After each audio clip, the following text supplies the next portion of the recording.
और चलिए आपको जापान लेकर चलते जहां सीएम डॉक्टर मोहन यादव पहुंचे और उद्योगपतियों से चर्चा कर रहे हैं। तो जो टोयोटा हमारी कंपनी है उसका मुख्यालय तो यहाँ नहीं है, लेकिन जो टोयोटा की भारतीय और मध्य पूर्व डिवीजन है उसका हमारा एक प्रतिनिधित्व करने वाला कार्यालय यहाँ टोक्यो में स्थित है, जहाँ पर हम काम करते हैं। और इसके अलावा शायद आपको पता ही होगा कि हमारी जो कंपनी है भारत में टोयोटा किर्लोस्कर मोटर के नाम से जाना जाती है, जिसमें कि 90% स्वामित्व टोयोटा का है और बाकी का 10% किर्लोस्कर का है। First of all, we'd like to express our sincere appreciation for your support in order for us Toyota to do the business in India. And we Toyota, actually last year, we produced vehicles in India about the 400,000. And we sold about 300,000 units in India. And in Madhya Pradesh state, we sold the 9,500 units in your state. और थोड़ा Toyota की जो हमारी भारत की व्यवसाय है उसके बारे में और बताना चाहूँगा आपको कि हम पहली बात तो हमें जितना भी समर्थन मिला है भारत सरकार की ओर से, इसके लिए मैं बहुत ही आभारी हूँ। हमारी कंपनी बहुत आभारी है। पिछले वर्ष टोयोटा ने कुल मिलाकर के 4 लाख गाड़ियाँ बनाई, जिनमें से कि हमने 3 लाख गाड़ियाँ बेची हैं और उसमें मध्य प्रदेश में हमने 9,500 गाड़ियाँ बेची हैं टोयोटा की।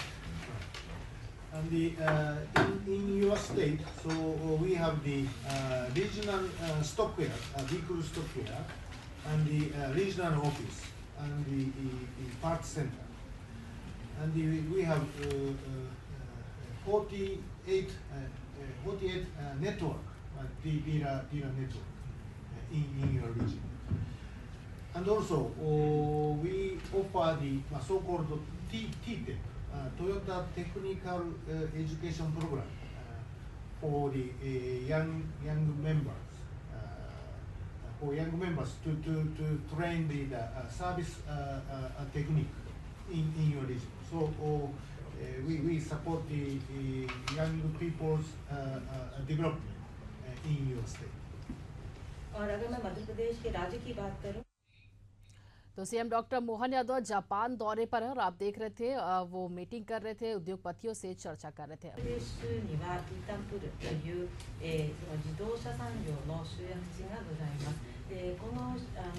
工業団地というかその自動車産業の集積地が急速に成長しつつありますので、そういう意味では自動車メーカーからしても魅力的な場所ではないかと思っています。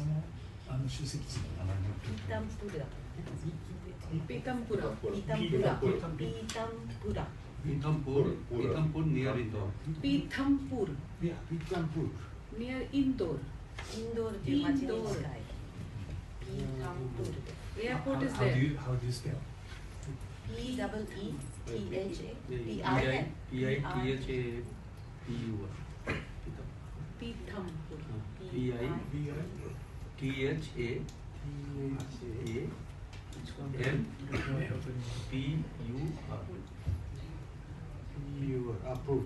Pithampur. Pithampur. It's one of the largest growth center of India and is located very close to Indore, which is the financial capital of Madhya Pradesh and very well linked with the airport flights. だからそのピータンプルという自動車の集積地があると同時に、インド国内でも自動車の試験ですね、テスティングトラックもありまして、それ以外にこれからもしも製造拠点を検討されているのであれば、用地も十分にあるというような魅力がございます。また日本と同じようにマテプレデシュ非常に平和な地域です。インド全体はすごくいい国だと思ってますが、その州に比べてマテプレデシュというのが非常に平和的な州かというふうに言えます。まずは労働に関する課題はないし、特に大きな川だとか近くにあるわけではないので、地震も少ないということで、自然災害も非常に少ないという意味では非常にふさわしい場所ではないかと思います。森林も、たっぷりありまして、バングラデシュの人たちが非常にシンプルな、人たちですので、スキルも十分にございますので、そういう意味では今後、拡大を検討している産業様にとっては非常に魅力的な投資先だというふうに思っています。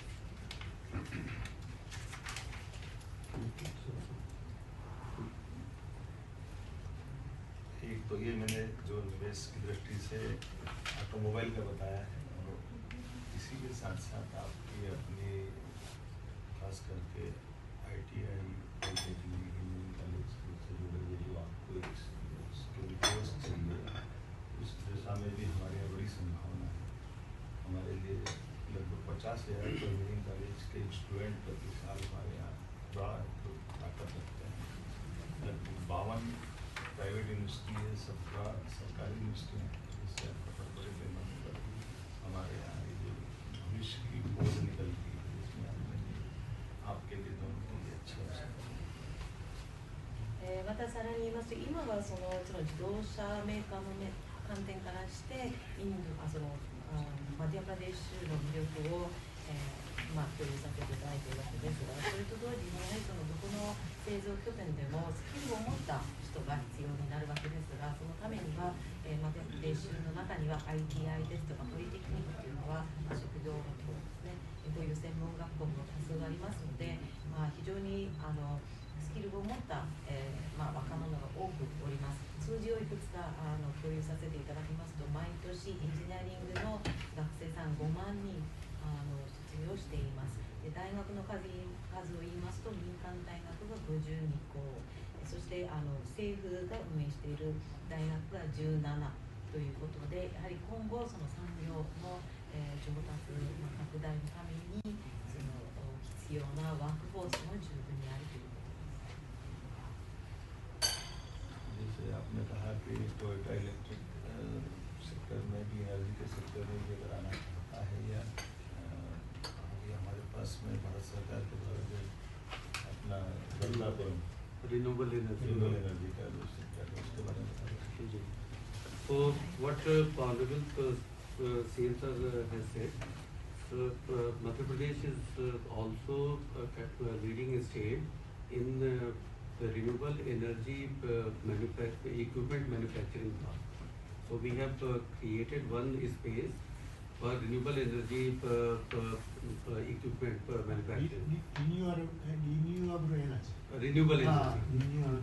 For solar cells, wafers, inverters. So we are one of the leading states in that area. अपना paramedical का भी medical sector में। So we have also opportunities in sectors where we can have trained paramedical staff who can come from India to Japan if Japanese language is also used. एक दो चीजेंごめんなさい、今のは日本語にする必要あるんですか。どうしましょうか。簡単にできましたら、はい。先ほどはその再生可能なエネルギーに関しても非常にマデプレッシュが力を入れておりまして、そのために特に再生可能エネルギーという分野の中で、使われるような機器メーカーのための、領域といいますかね、スペースを、極めています。で、その使われるものとしては、例えばその太陽光のセルでしたり、ウェーファーだったりするということですので、もしもトヨタさんが今後エネルギーという分野にもご興味があると収集長がおっしゃったので、それであれば、マディアプレッシュが再生可能エネルギー、特にこれはインド国政府が非常に後押しをしている分野ですが、これにも非常に力を入れているということです。あと、日本はよくその、ケアギバーが必要だということで、保護ですね、が必要だということですが、そのマディアプレッシュの中にはちゃんとその訓練を受けたパラマディックのスタンプを育成しているところもありますので、もしも必要であれば、もちろん日本語も、学習してもらって、インドから、マディアプレッシュから日本に送り込むことも可能です。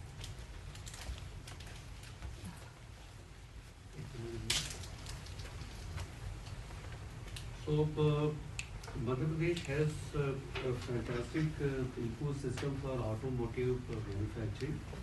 We are second largest manufacturer of buses and tractors. We are third largest producer of commercial vehicles. We have more than 2,800 engineering manufacturers, more than 30 original equipment manufacturers, and more than 200 auto component manufacturers.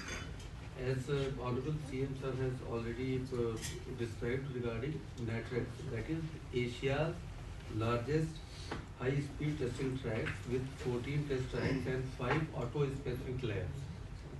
NATRAX. So this is there in kind of ecosystem in Madhya Pradesh. We are centrally located. So naturally, if anything is created in Madhya Pradesh, so it can be sold everywhere in India. We have a skilled manpower, workforce, world-class infrastructure. We have supportive policies. We give whatever investment that is done from your side. We give up to 40% of your plant and machinery expenditure. That means if you spend around say a million yen, then we will be supporting up to 30% to 40% of your expenditure. So we have great companies like Ford Motors, Mahindra and Mahindra, Volvo, Eicher.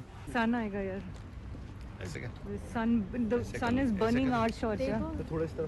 हाँ हाँ क्या एक second sir. Sir एक I think so.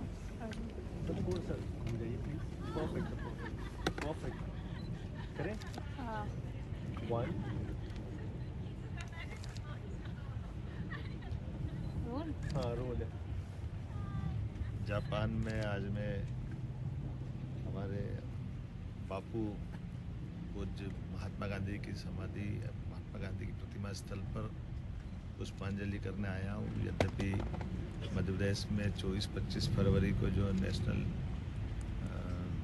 खास करके global investor summit जो होने वाली है, हमारे प्रधानमंत्री जी उसका उद्घाटन करने वाले हैं. और जापान प्रौद्योगिकी की दृष्टि से वर्तमान के समय में सबसे अच्छे राष्ट्रों में से एक है और उसमें बड़े पैमाने पे भारत से आपस का संबंध भी भारत का शुरू से प्रगाढ़ रहा है. नवीन प्रौद्योगिकी से लगा करके हमारे आज़ादी के पूर्व नेताजी सुभाष चंद्र बोस हो, रास बिहारी बोस हो, स्वामी विवेकानंद हो, गुरुवर रविन्द्रनाथ टैगोर हो, सभी का संबंध जापान से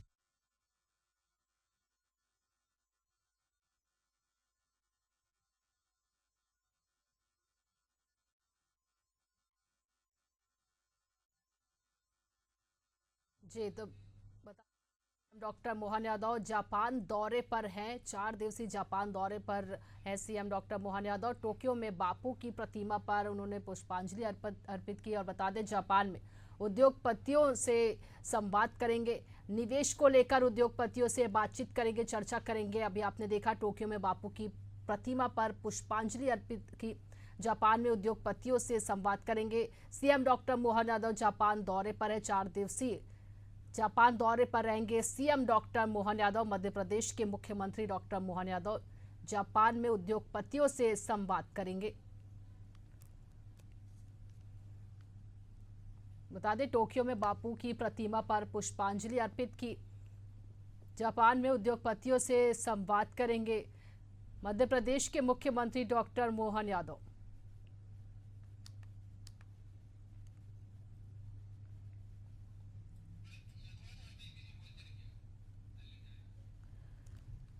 तो जापान से ये तस्वीरें आप देख रहे हैं, जापान के टोक्यो से, जहां आज सीएम डॉक्टर मोहन यादव पहुंचे हैं और 4 दिवसीय जापान दौरे पर रहेंगे मुख्यमंत्री डॉक्टर मोहन यादव. टोक्यो में बापू की प्रतिमा पर श्रद्धांजलि अर्पित की. जापान में उद्योगपतियों से संवाद करेंगे, निवेश को लेकर बातचीत होगी, चर्चाएं होंगी.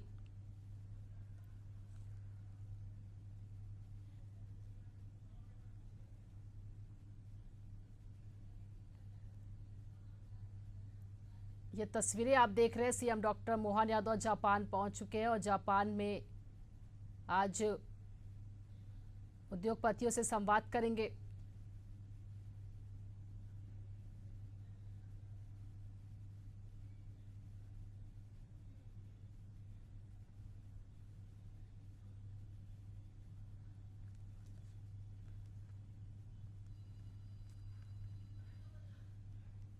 तो जापान में उद्योगपतियों से संवाद करेंगे सीएम डॉक्टर मोहन यादव। 4 दिवसीय जापान के दौरे पर रहेंगे। टोक्यो में मुख्यमंत्री ने बापू को नमन किया, श्रद्धांजलि अर्पित की।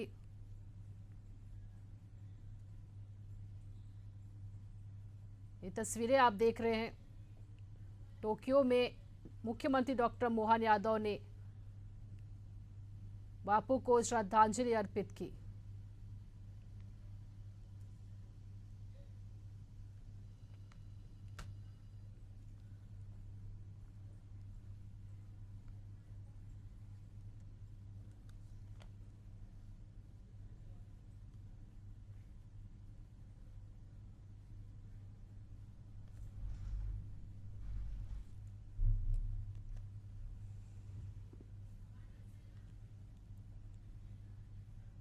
तो जापान में उद्योगपतियों से संवाद करेंगे आज CM doctor Mohan Yadav. Japan दौरे पर रहेंगे, 4 दिवसीय इस दौरे पर रहेंगे सीएम डॉक्टर मोहन यादव। उद्योगपतियों से चर्चा करेंगे, बातचीत करेंगे, निवेशकों को लेकर बातचीत होगी।